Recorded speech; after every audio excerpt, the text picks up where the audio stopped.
Hi, everybody. It's Barbara Schwartz. How are you this evening? So, we're here today or this evening to talk about stress.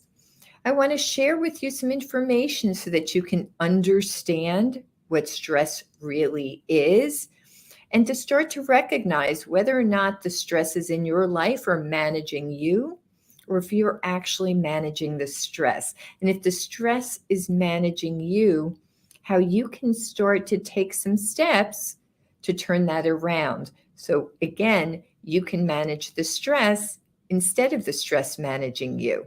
Now, the people who say, "Oh, let's just eliminate stress," I don't think they're realistic. And I've had this conversation with you before, so much of this you'll have seen in other videos and other chats when we've seen each other one-on-one.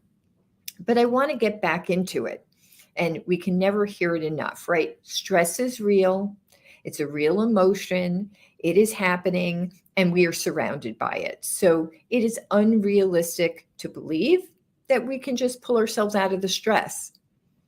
So let's start with understanding as an emotion what is stress, right? Because stress, when I just say the word in and of itself, my shoulders want to come up and the word stress itself is stressing me out. So, what's really going on? Stress, if you think about it, how do you feel when you feel stressed? Overwhelmed, out of control, uh, want to roll, like crawl under a rock and shrivel down into nothing, right? It's a very reactive, victim feeling emotion. Things are happening to me that are beyond my control. And best description again, it's stressing me out. It's stressing me out.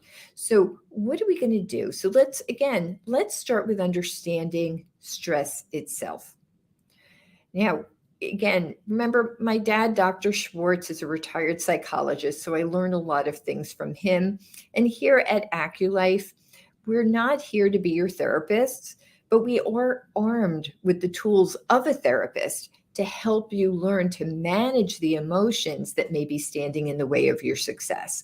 And again, what's probably the number one tool for stress management without us thinking about it? We turn to food, right? It's a temporary distraction. If we're eating carbs, which is what we tend to do, um, there's a release of serotonin. And so we have a temporary sense of comfort, but it's not actually doing anything for us. And often, if we've been stress eating, we feel pretty bad about it later on. Other reactive stress things is we shop, we play games, we might turn to our phone, but excessively. Again, we might sit for hours on end on Facebook or Instagram or whatever, TikTok, social media. So again, these are tend to be very reactive things in ways that we hide from our emotions versus taking control. So when we're doing these things and we're doing them excessively, some of them are great stress relief tools when controlled and done with intent. But when we do them absent mindedly to escape the feeling, we are reacting to the stress. We're not being proactive. And whenever we're being reactive, the stress is managing us and we are not managing it. So, started to say before, let's talk about what stress is. Stress is actually a form of another emotion. Stress, we're going to give it a definition now. Stress is anger at a situation that is beyond our control. Now, one very important thing to recognize, the situation is beyond our control. So we're not taking that away from you. Whatever is creating the stress for you is beyond your control, or you wouldn't feel stressed. Now, that may be that I don't have enough time in the day, and I'm a parent, I'm a wife, I'm a girlfriend, I'm a daughter, I'm a son, I'm an uncle, I'm an aunt, I've got work, I've got home responsibilities, I might be in school or back in school. Again, I'm just overscheduled. There are too many different meetings going on. I can't make my deadlines. hundreds of things going on, including, look, the political world around us, um, you know, friendship arguments, family arguments, various things going around in our life, health issues, right? I hear about a lot of health issues. There are many things in our life that create the stress that we are experiencing. So let's also recognize that the stress and the emotion is real. Okay. But stress is anger at a situation beyond our control. Now, one of the things is that humans don't like the feeling of being out of control. It's a problem for us.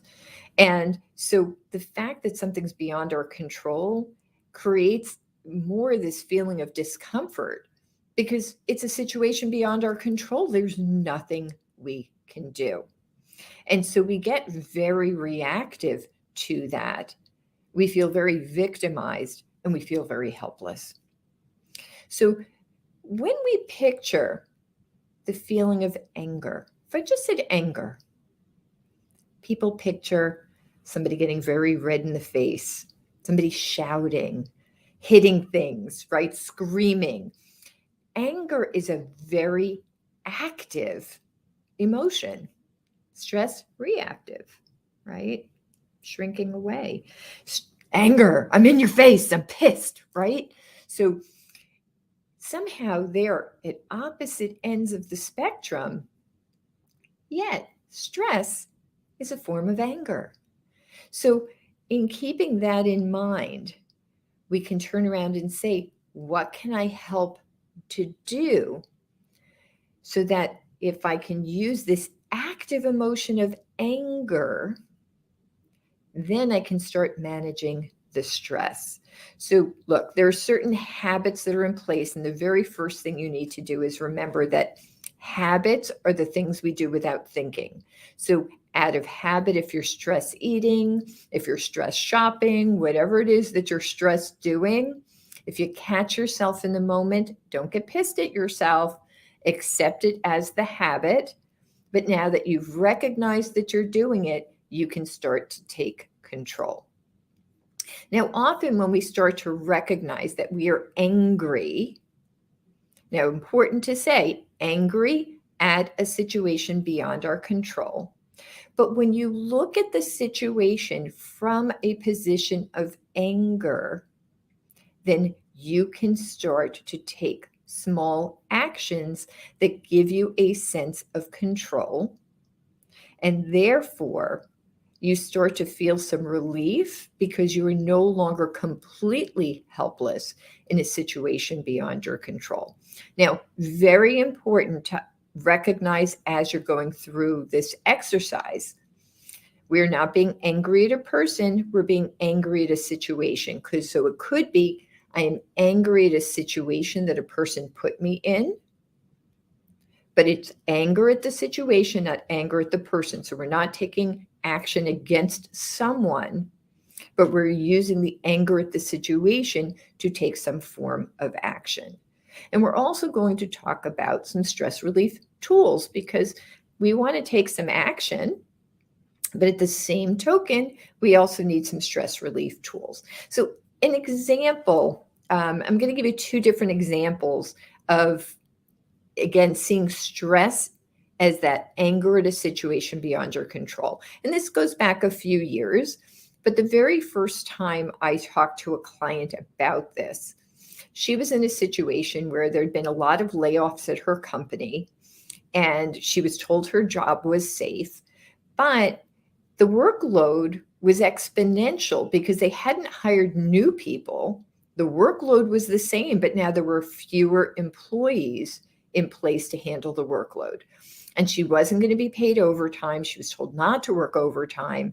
She had all these extra deadlines. And she had a boss who really was just constantly, barking at her that why isn't this done? Why isn't that done? He wasn't prioritizing things for her. And she was doing some significant stress eating, which was sabotaging her weight loss goal. So we talked about this, right? So let's look at this and say, I am angry at a situation that's beyond my control. I mean, look, I'm not stressed about my job itself. I've been told I have job security, but I can't get anything done. And no matter what I do, I'm told that, I'm inadequate. I'm not getting the work done. My work's not good enough. And again, I could feel her stress and I felt for her. So we talked about this and we said, look, we are angry at a situation, right? So think about that as the week goes on and see what you can do about it. And she came back the next week and she said, wow, I did what you said. I took a step back, and I won't say it was perfect. She said, I did cheat this week and I was stress eating, but I did it much less because I looked at it and I said, okay, I know I'm smart and I'm good at my job, but the situation, right? I have too many projects, like nobody could get this all done. And my boss isn't really giving me priorities, and I don't know the big picture of the company. So the best thing I can do is, I've got 10 projects, is let me prioritize the projects in my own eyes. So I picked what I thought were the top 3 projects and I got them done. Now, before, I had 10 projects and I was doing a little bit of each. So everything was moving forward, but nothing was done. So when I prioritized 3 projects, not only did I get all 3 done and I felt really good because I'd accomplished something, I was able to start 2 more of the projects. And when push comes to shove, my boss was like, but why did you do these 3 and not these 2? And well, you didn't give me priorities. But no matter what he said, I'd actually finished 3 projects and started 2. So yeah, I was stressed, but I wasn't as stressed as I've been feeling because all of a sudden I'd actually accomplished something. So again, just changing the perspective, right? What can I control in a situation that's beyond my control created some stress relief for her. Then I had another client whose parents had health issues. And she was here in the Northeast, and her parents were down, I believe it was Florida. I know they were down south, and she has young children, and she wasn't able to get away and go down to her parents. But her mother, I believe it was a broken ankle or maybe broke a hip, something in the lower limbs, and was in the hospital. And there was some confusion with insurance and things weren't getting covered. But her father was in a position where he was in assisted living, and he doesn't tend to take his medication. His mother always, her mother is always the one making sure, but the mother's in the hospital. So things are starting to break down, and the father's not taking his medication and he's acting out, and they're going to possibly ask him to leave the assisted living. And she understandably is completely freaking out. She can't get answers for her mother. She can't find out what's going on in insurance. She doesn't know what to do about her dad, and she can't get on a plane and go down there. So I had the same conversation. No question. This is stressful. My shoulders were up at my ears just listening to her. But I looked at it, and again, I looked at her and said, okay, let's get angry. We're stressed. We're angry at the situation. So if we're angry at the situation, what can we do about it? So give it some thought, see what you can do for yourself. And we're going to revisit next week. And she went home, and she, again, was feeling, all of a sudden, instead of stressed, she was looking at it and going, yeah, I am pissed. Like, number one, I am pissed because why can't we get answers at the hospital?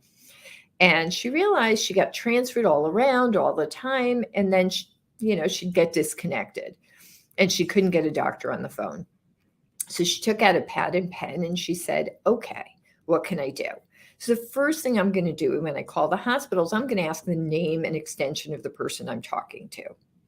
And so now at the end of the conversation, I said, listen, I've got your name, I've got your extension. Number one, if you disconnect me, I'm going to call you back. And number two, I need help getting this resolved. If I'm not getting your help, I'm going to report you to, patient relations. And reality is the staff, staff working at a hospital, the reviews they get from patient and patient family does affect their performance reviews and eventually raises and things like that. So, she said she was still on the phone for 2 to 3 hours, but she just kept saying, okay, what's your name and what's your extension, just in case we get disconnected. And then she got what she needed. And she said, if I'm not getting the help or you can't transfer me to the right person, again, here's what's going to happen. And she never was nasty, but she was very firm. And eventually she managed to get the right doctor on the phone, was able to get the insurance company on the phone, was able to get things resolved and get her mother the help she needed. Similarly, in the assisted living, she was being creative, and she said, oh, you know what? I know there's an aide that I always see. So she asked, when I visit. So she talked to the aide, and she was able to come up with an arrangement where that aide or another aide, when he's not on, would make sure that her dad was properly taking meds, because, as she explained, just because you leave it or you give it to him doesn't mean he takes it. So I just need you to be there, make sure he's taking it. Don't take his word for it. And you know what? As a thank you, we'll send you a little thank you. But if you would, while my mother is away, if you could take care of this, that would be great. And the gentleman was kind enough to agree. And again, got somebody aligned for when he was out, so that her father had full-time coverage to make sure he was taking his meds and everything was staying in line. Yeah, it took some creative thinking. But again, by being angry at the situation, she started to be creative about ways that she could take control. Didn't change the health issues, didn't change the circumstances, but by able to get angry and find ways that she could get a little control, she actually was able to make a change in situations that were beyond her control. So those are two very, very different examples, but it shows you that, be it a health issue, be it a work issue, again, time management, maybe we need to say, if something isn't done, what's the real impact? I know that I want it done, but if it's not done and it's put off or it's changed in my priority list, what will that really impact? And so sometimes just having that opportunity to think angry at the situation can help you prioritize or find little ways that you can take control. And whenever we're proactive instead of reactive, we are now managing the stress. We feel the emotion coming under control, and we can then, with a clear head, move forward. So that's number one. So let's talk about some stress management tools. So, I've talked about before, and we've done this before, but it never hurts to do it again, right? We learn from repetition and from seeing things over and over. So one of my first things that's one of my very, very favorites is something called the shoulder drop.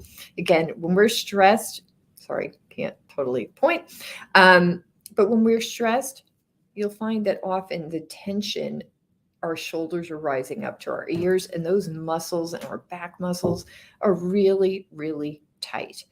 So there's something called the shoulder drop. I'm going to do it sitting down. You can do it sitting or standing. I do find it a little more effective when we're standing up, but you can do it either way. And it's something you're going to do 3 times.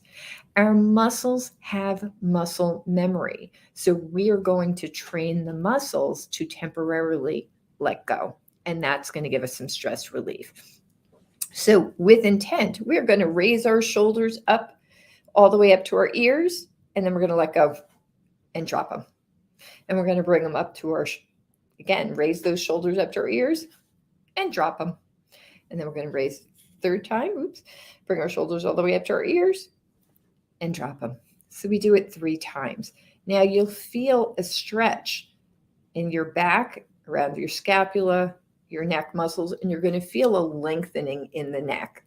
It's really beautiful, and it actually just lets go of some of that stress that's tied in the muscles and connective tissue in the neck, and again, the shoulders and the upper back.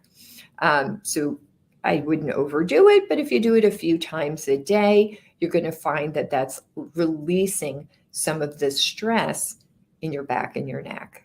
And again, when we're wearing the stress is managing us instead of us managing the stress.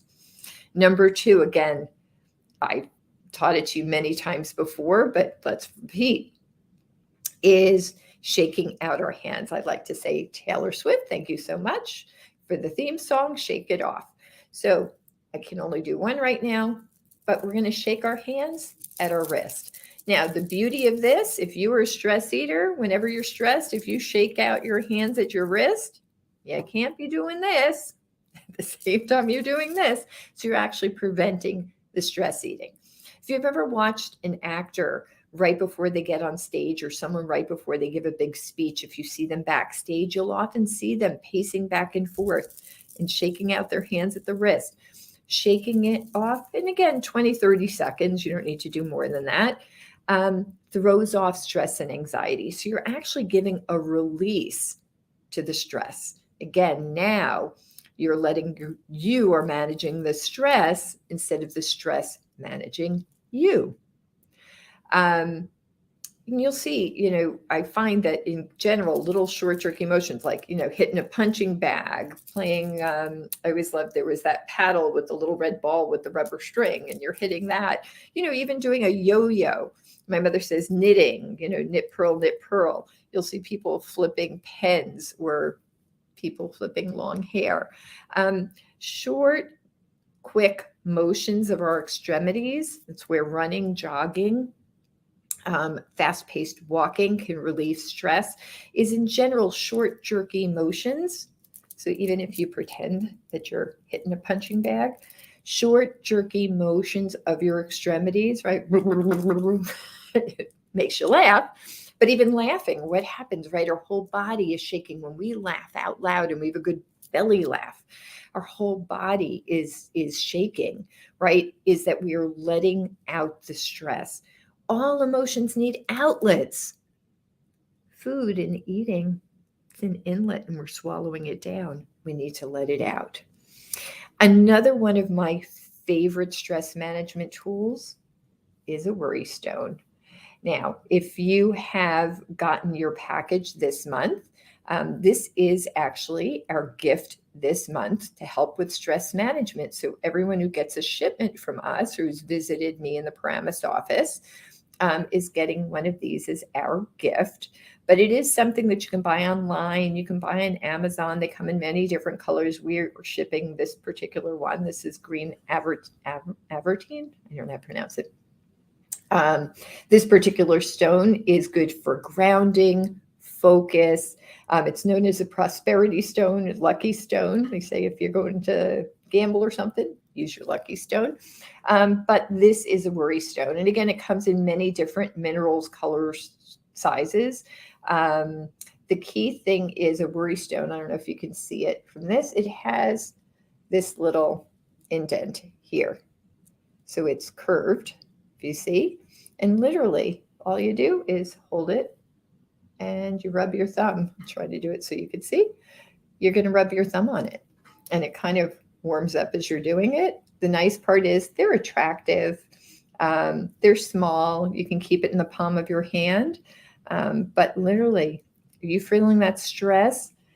Rub it out on the stone. I'm trying to do it so you can see, because it's not the normal angle. I would hold my hand like this, but then you can't see. I have used a worry stone for years. I think they're fabulous. And again, I've sat in business meetings. Nobody really notices. It's like a little fidget thing.